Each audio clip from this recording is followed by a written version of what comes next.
नमस्कार दर्शकों, assistant manager की पोस्ट आई है जिसके लिए टोटल 49 वैकेंसी है और ये आई है IRDAI यानी insurance regulatory and development authority of India से। और इसकी जो हम पूरी इन्फॉर्मेशन है इस वीडियो में देखेंगे और इसकी जो लास्ट डेट है फॉर्म भरने की वो है 20 सितंबर 2024। अब चलते हैं पूरी इन्फॉर्मेशन के लिए आगे। तो बाइफर्केशन देख लेते हैं कैटेगरी वाइज। तो अनरिजर्व के लिए 49 में से 21 वैकेंसी है। इकोनॉमिक वीकर सेक्शन के लिए यानी EWS के लिए 4 वैकेंसी है और OBC यानी अदर बैकवर्ड क्लासेस के लिए 12 वैकेंसी है।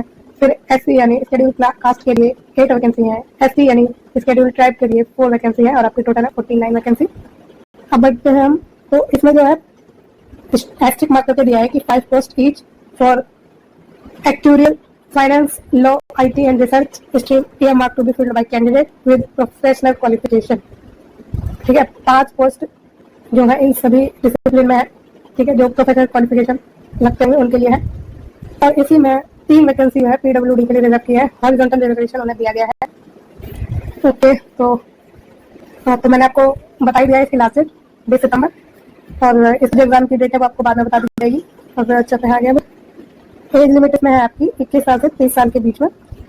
आपका जन्म 21 सितंबर 1994 से पहले नहीं होना चाहिए और ना ही 20 सितंबर 2003 के बाद होना चाहिए। ठीक, और जो रिजर्वेशन भी इसमें दिया गया है तो जैसा दिया जाता है SC/ST के लिए 5 साल का, OBC के लिए 3 साल का। और PWD कैटेगरी के लिए जिसमें SC/ST है जो 15 साल का रिजर्वेशन लेंगे और जो OBC है PWD नहीं वो 13 साल का लेंगे और जो PWD जनरल और अनरिजर्व है वो 10 साल का लेंगे। ठीक है, कि ये एक्स सर्विसमैन को 5 साल का दिया गया है। अब बात करते हैं हम एजुकेशनल क्वालिफिकेशन की। स्ट्रीम है या डिसिप्लिन है एक्चुअल की जिसमें 5 पोस्ट है। मैंने पहले बताया कि ये जो है 5-5 ईच डिसिप्लिन में दी गई है पोस्ट। और तो एक्चुअल की क्वालिफिकेशन देखें तो ग्रेजुएशन आपके पास होनी चाहिए विद मिनिमम 60% मार्क्स और 7 पेपर आपने पास किए हो ऑफ IAI में और वो 2019 करिकुलम के हिसाब से। फिर है फाइनेंस जिसमें 5 पोस्ट है और वो है graduation with minimum 60% marks and ACA AI CWA ACMA ACS या CFA में आपके पास क्वालिफिकेशन होनी चाहिए। फिर है नेक्स्ट लॉ जिसमें नंबर ऑफ पोस्ट है 5 और जिसमें सिर्फ आपके पास बैचलर डिग्री इन लॉ होनी चाहिए और आपके पास 60% उसमें होने चाहिए। फिर नेक्स्ट है IT की स्ट्रीम और जिसमें आपसे क्वालिफिकेशन मांगी है bachelor degree in engineer electrical या इलेक्ट्रॉनिक्स एंड कम्युनिकेशन या फिर इंफॉर्मेशन टेक्नोलॉजी या फिर कंप्यूटर साइंस और या फिर सॉफ्टवेयर इंजीनियर में आपके पास होनी चाहिए और उसमें भी 60% मार्क्स हो।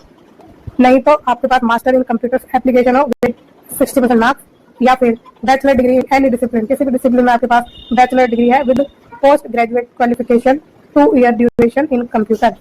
पोस्ट ग्रेजुएट आपके पास होनी चाहिए इन कंप्यूटर या फिर इंफॉर्मेशन टेक्नोलॉजी और जिसमें आपके 60% मार्क्स होने चाहिए। मतलब यह है कि अगर आपने ग्रेजुएशन की है किसी भी डिसिप्लिन में तो आपकी पोस्ट ग्रेजुएशन होनी चाहिए कंप्यूटर इंफॉर्मेशन टेक्नोलॉजी इनमें से किसी एक में और वो 2 साल की होनी चाहिए, उसमें भी 60% मार्क्स आपके होने चाहिए। फिर है रिसर्च की स्ट्रीम, उसमें भी 5 है तो इसमें क्वालिफिकेशन है मास्टर डिग्री और 2 साल पोस्ट ग्रेजुएशन का diploma in economics, econometrics, quantitative economics, mathematical economics, integrated economic course, statics, mathematical statics, applied statics and information with minimum 60% marks. यानी या तो आपने मास्टर डिग्री लिया है, ठीक है, अगर मास्टर डिग्री नहीं है आपके पास तो आपके पास 2 साल का पोस्ट ग्रेजुएट डिप्लोमा होना चाहिए। वो होना चाहिए इकोनॉमिक्स में या फिर इकोनॉमेट्रिक्स में या फिर क्वांटिटेटिव इकोनॉमिक्स में और इनमें से किसी भी एक फील्ड में आपके पास जरूर होना चाहिए। ठीक है, मास्टर डिग्री भी इन्हीं में से एक में से होनी चाहिए।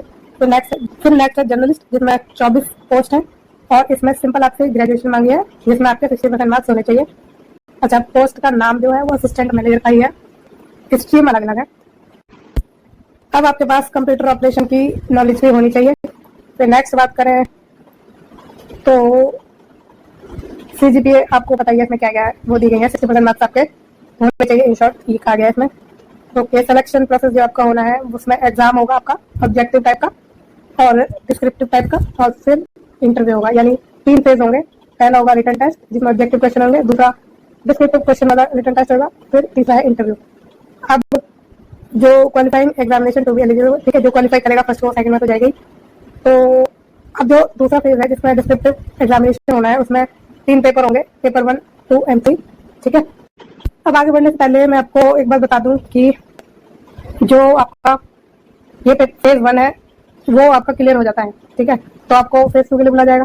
जो बच्चे बुलाए जाएंगे ना फेज 2 के लिए वो वैकेंसीज के 20 गुना बच्चे होंगे जिन्हें बुलाया जाएगा। और इसमें इम्पोर्टेंट एक बात कही गई है कि जो इंटरव्यू का जो फाइनल सिलेक्शन होगा उसमें जो है फेज 1 के मार्क्स कंसर्न नहीं होंगे, यानी उन्हें काउंट नहीं किया जाएगा। ठीक है, तो आपको ये अपना मेरिट लिस्ट में नाम लाना है सिर्फ फेज 2 में आने के लिए, बाकी ये इंटरव्यू में कोई रोल नहीं निभाएगा। जो मेन रोल होगा वो डिस्क्रिप्टिव पेपर का होगा इंटरव्यू के लिए और आपके फाइनल सिलेक्शन के लिए। ठीक है, अब जो फेज 1 का क्वेश्चन आएंगे, जो फेज 1 में क्वेश्चन आएंगे उसके हम कॉम्पोनेंट देख लेते हैं कि किस किस सब्जेक्ट से आने हैं। सबसे पहले है टेस्ट ऑफ रीजनिंग, जिसमें 40 क्वेश्चन आएंगे आपके और उसके 40 मार्क्स होंगे। फिर है इंग्लिश लैंग्वेज का टेस्ट, जिसमें 40 क्वेश्चन 40 मार्क्स, और फिर है जनरल अवेयरनेस 40 क्वेश्चन 40 मार्क्स, और quantitative aptitude 40 question 40 marks. Total होंगे आपके 160 क्वेश्चन 160 मार्क्स के, और इसके लिए आपको 90 मिनट का टाइम मिलेगा, 1.5 घंटा मिलेगा।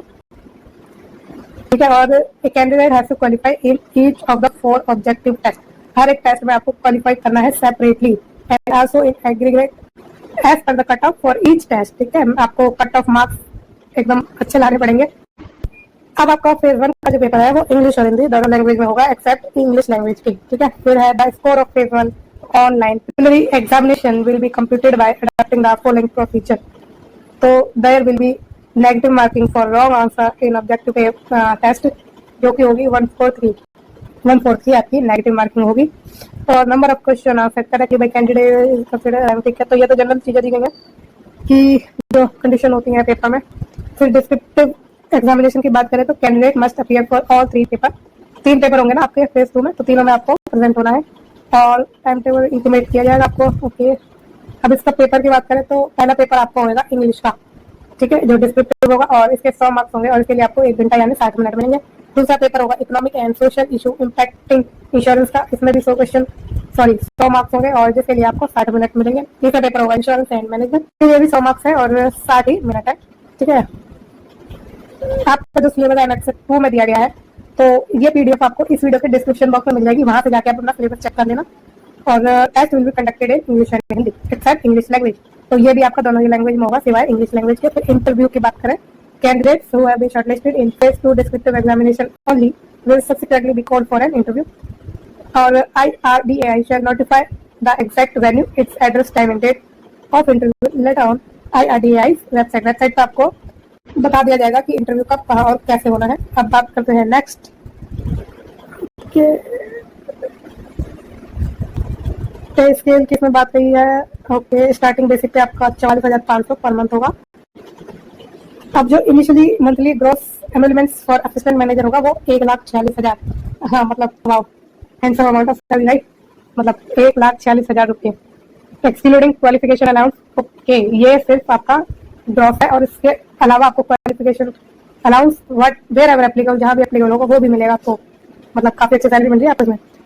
तो नेक्स्ट में सीनियोरिटी का केस इसमें बताया गया है। एग्जामिनेशन सेंटर्स आपके ये हो सकते हैं आंध्र प्रदेश, असम, मिजोरम, दिल्ली, गोवा, हरियाणा, हिमाचल, झारखंड, कर्नाटक, केरला, ये तो आप ही चेक कर सकते हैं इंटरेस्टेड हो तो। और okay phase 2 description shall be held at the following, phase 2 का एग्जामिनेशन है वो Hyderabad, Kolkata, Mumbai, Navi Mumbai, Thane, MMR region, Delhi NCR में होगा। ठीक, अब separate call letter will be issued for each phase. Okay, अच्छा, इसमें आपकी एक एप्लीकेशन फीस भी लगेगी जो कि नॉन रिफंडेबल होगी और SC/ST PWD के लिए 100 रुपये की फीस है। और जो अदर देन SC/ST PWD और जो SC/ST PWD के अलावा जो अनरिजर्व्ड है और फीमेल और बाकी लोग हैं उनके लिए 750 रुपये की फीस है। तो ये आइडेंटिटी वेरिफिकेशन आई थिंक ये हमने मेन चीजें डिस्कस कर ली हैं, तो फिर भी एक बार देख लेते हैं कुछ रह तो नहीं रहा है। तो ये एप्लीकेशन ओके ना, ये एप्लीकेशन का आपको पूरा प्रोसेस समझाया गया है कैसे कैसे भरा जाएगा। तो आपको फॉर्म ऑनलाइन ही भरना है, जब आप भरेंगे तो आपको खुद ही पता चलता जाएगा कैसे भरना है। ठीक है, तो ये सब तो कोई भी पढ़ने नहीं बैठता। चलिए, तो इस वीडियो में यहीं तक। अगर आपको ये वीडियो अच्छी लगी है, आपको वैकेंसी के अलर्ट चाहिए, आप लास्ट डेट को मिस नहीं करना चाहते किसी भी फॉर्म की और जल्द से जल्द नौकरी पाना चाहते हैं, तो इस चैनल को please please please like, share और सब्सक्राइब जरूर करिए। और अगर आपको कोई भी दिक्कत होती है फॉर्म भरने से रिलेटेड या कोई भी जानकारी चाहिए तो आप मुझसे कांटेक्ट कर सकते हैं। ठीक है, इसी वीडियो के कमेंट सेक्शन में आप कमेंट कर देना, आपको टाइमली आंसर भी मिल जाएगा। तो थैंक यू सो मच।